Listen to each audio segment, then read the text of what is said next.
जय श्री राम का ये जय घोष उन देव शिलाओं के अयोध्या आगमन पर किया जा रहा है, जिनसे श्री राम मंदिर की मूर्तियां बनाई जाएंगी। शालिग्राम शिलाओं के पहुंचने पर पुष्प वर्षा की गई और जमकर आतिशबाजी भी हुई।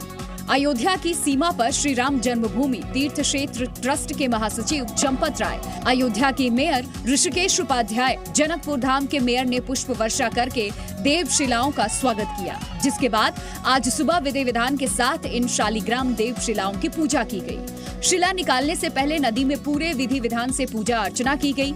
राम मंदिर निर्माण समिति से जुड़े लोग और नेपाल सरकार के प्रतिनिधि भी पूरे कार्यक्रम का हिस्सा बने। 26 जनवरी को ट्रक में लोड कर दोनों शिलाओं को अयोध्या रवाना किया गया। एक शिला का वजन 26 टन जबकि दूसरे का 14 टन है। इन शिलाओं को नेपाल की गंडक नदी से निकाला गया है और अब इन देव शिलाओं से भगवान श्री राम और माता जानकी की प्रतिमाओं को तैयार किया जाएगा।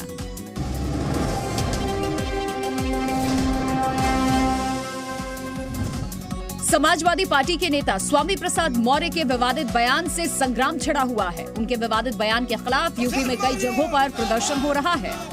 जालौन में हिंदूवादी संगठन ने स्वामी प्रसाद मौर्य का पुतला फूंका, तो बाराबंकी में हिंदू सेवा ट्रस्ट ने तो स्वामी मौर्य का सिर काटने पर 42 लाख रुपए का इनाम भी रख दिया।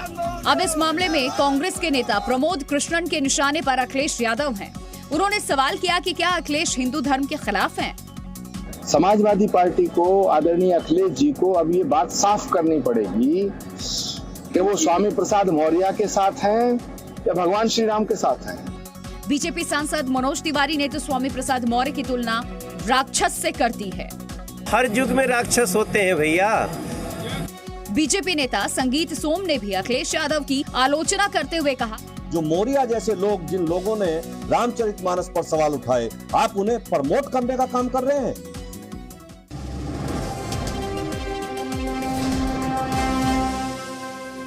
अडानी इंटरप्राइजेज ने अपनी बोर्ड मीटिंग में फैसला लिया है कि वो एफपीओ को आगे नहीं ले जाएंगे। मौजूदा हालात और स्टॉक मार्केट में उतार चढ़ाव की वजह से कंपनी ने फैसला लिया है कि ग्राहकों के हित में वो एफपीओ के साथ आगे नहीं बढ़ेंगे और ट्रांजैक्शन को पूरी तरह से वापस किया जाएगा। कंपनी का 20,000 करोड़ का एफपीओ सब्सक्रिप्शन के लिए 27 जनवरी को खुला था और 2 दिन पहले 31 जनवरी को बंद हुआ था। अडानी ग्रुप के चेयरमैन ने निवेशकों को भरोसा दिलाते हुए कहा है कि बेहतर कैश फ्लो और सुरक्षित एसेट्स के साथ उनकी बैलेंस शीट हमेशा मजबूत है और उनके पास कर्ज को चुकाने का जबरदस्त रिकॉर्ड है। After a fully subscribed FPO, yesterday's decision of his withdrawal would have surprised many. But considering the volatility of the market seen yesterday, our board strongly felt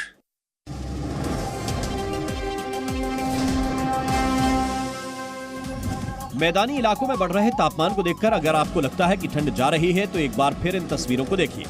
पहाड़ों की ये बर्फबारी बता रही है कि ठंड अभी और परेशान कर सकती है। बर्फबारी के कारण जम्मू कश्मीर के कई इलाकों पर मुसीबत आ गई है। मौसम विभाग के मुताबिक अगले 24 घंटे में बारामूला, गांदरबल, कुपवाड़ा, बांदीपुरा में 2400 मीटर की ऊंचाई से ऊपर एवलांच आ सकता है। लोगों को लैंडस्लाइड की संभावना वाले इलाकों में नहीं जाने की सलाह दी गई है। श्रीनगर से एवलांच का ये वीडियो सामने आया है। हालांकि वीडियो कब का है और इसकी चपेट में कौन आया, इसकी पुष्टि नहीं हो सकी है। लेकिन बुधवार को कश्मीर के गुलमर्ग में एवलांच की चपेट में इसकी रिसोर्ट आ गया। इस हादसे में 2 विदेशी सैलानियों की मौत हो गई। दोनों सैलानियों का शव बरामद कर लिया गया है। इस बीच 19 विदेशी सैलानियों को बचा लिया गया। मौसम विभाग ने हिमाचल के शिमला समेत कुछ इलाकों में हल्की बर्फबारी होने के आसार जताए हैं। बर्फबारी को देखते हुए सड़कों को फिलहाल बंद कर दिया गया है। उत्तराखंड में भी पहाड़ों पर बर्फबारी ने कई रास्ते बंद कर दिए हैं, जिसे लगातार साफ करने का काम जारी है।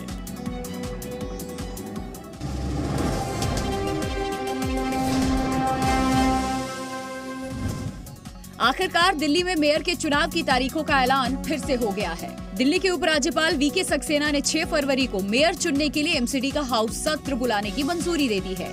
दरअसल दिल्ली के मुख्यमंत्री अरविंद केजरीवाल और उप मुख्यमंत्री मनीष सिसोदिया ने उपराज्यपाल से मेयर सत्र के लिए 6 फरवरी की तारीख के लिए सिफारिश की थी। एमसीडी ने बैठक फिर से बुलाने के लिए 10 फरवरी की तारीख प्रस्तावित की थी, जबकि आपके नेतृत्व वाली दिल्ली सरकार ने 3 विकल्पों के रूप में 3, 4 और 6 फरवरी का सुझाव दिया था, जिसे मानते हुए उपराज्यपाल ने 6 फरवरी तारीख तय की है। इससे पहले 2 बार 6 जनवरी और 24 जनवरी को आम आदमी पार्टी और भाजपा पार्षदों के बीच तीखी नोकझोंक के बाद सत्र को स्थगित कर दिया गया था। सत्र में हुए हंगामे को देखते हुए जिसके बाद आपकी मेयर पद की उम्मीदवार शैली ओब्रॉय ने समयबद्ध तरीके से मेयर का चुनाव कराने की मांग को लेकर गुरुवार को सुप्रीम कोर्ट का दरवाजा खटखटाया था।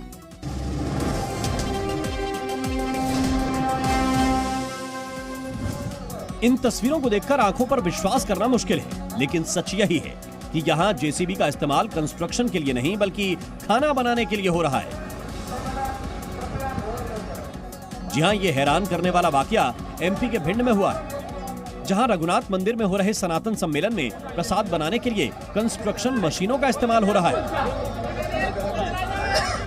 यहां जेसीबी से सब्जियां डाली जा रही हैं, सीमेंट मिलाने वाली मिक्सर मशीन से मालपुए का बटर मिलाया जा रहा है, कस्सी से बूंदी मिलाई जा रही है, तो वहीं ट्रैक्टर ट्रॉली में प्रसाद लोड कर प्रसादी स्थल तक पहुंचाया जा रहा है। इस काम में 400 से ज्यादा कर्मचारियों की ड्यूटी लगाई गई है। 8 दिन तक चलने वाले सम्मेलन में करीब 10 लाख श्रद्धालुओं के पहुंचने की संभावना है। हर दिन यहां करीब 1 लाख लोग प्रसाद ग्रहण कर रहे हैं और हैरान करने वाली बात तो यह है कि ऐसा पहली बार नहीं है जब कंस्ट्रक्शन मशीनों का इस्तेमाल खाना बनाने के लिए हो रहा है।